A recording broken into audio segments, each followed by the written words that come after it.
Globalement, pour ce qui s'agit des dinosaures, une grande partie des espèces sont des réassemblages de dizaines voire centaines d'amas d'os différents, rendant la tâche très difficile lorsqu'il s'agit pour les paléontologues d'essayer de les reconstituer, si tant est que ces os correspondent bien à une même espèce.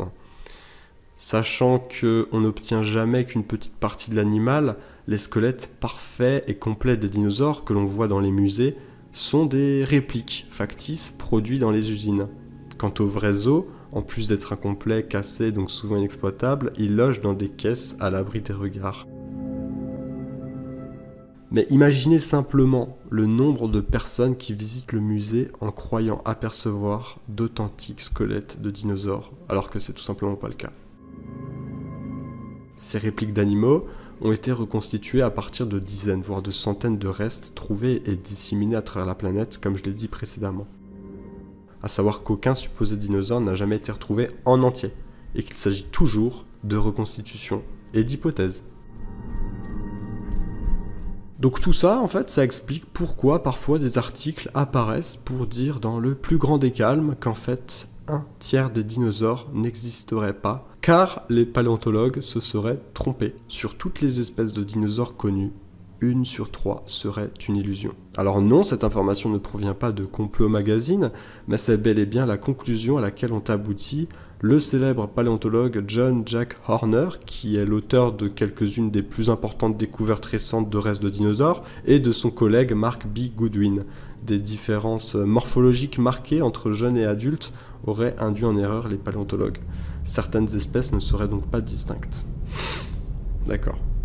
Alors John Jack Horner a aussi travaillé avec Steven Spielberg sur le film Jurassic Park. On apprend qu'en 2014, c'est sur le tournage de Jurassic World qu'il apporte ses connaissances pour la conception d'une espèce fictive de dinosaure théropode, l'Indominus rex, spécialement imaginé pour l'occasion. Donc le problème avec tout ça, c'est qu'il n'y a aucune réserve de la part de la majorité des paléontologues pour publier leurs travaux avec des représentations erronées, malhonnêtes, voire carrément mensongères. On comprend facilement ce comportement par le fait qu'ils vivent littéralement de leurs travaux et qu'ils souhaitent tous faire carrière.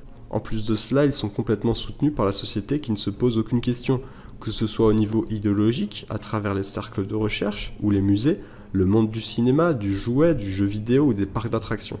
Toujours plus dans la connerie, on a plusieurs cas de paléontologues qui ont fait scandale en ayant tenté de constituer des fossiles eux-mêmes par assemblage de restes de divers animaux, à nouveau pour faire carrière. Par exemple, l'Archaeoraptor est un fossile venant de Chine, dans un article publié dans le magazine National Geographic en 1999. L'article du magazine indiquait que le fossile était une forme transitionnelle entre les oiseaux et les dinosaures théropodes terrestres. Un scandale éclata quand des études scientifiques complémentaires apportèrent la preuve que le fossile était un faux, le faux associé à des éléments issus de vrais fossiles de différentes espèces. Le scandale de l'Archaeoraptor a eu des conséquences importantes et attira l'attention sur le marché illégal des fossiles.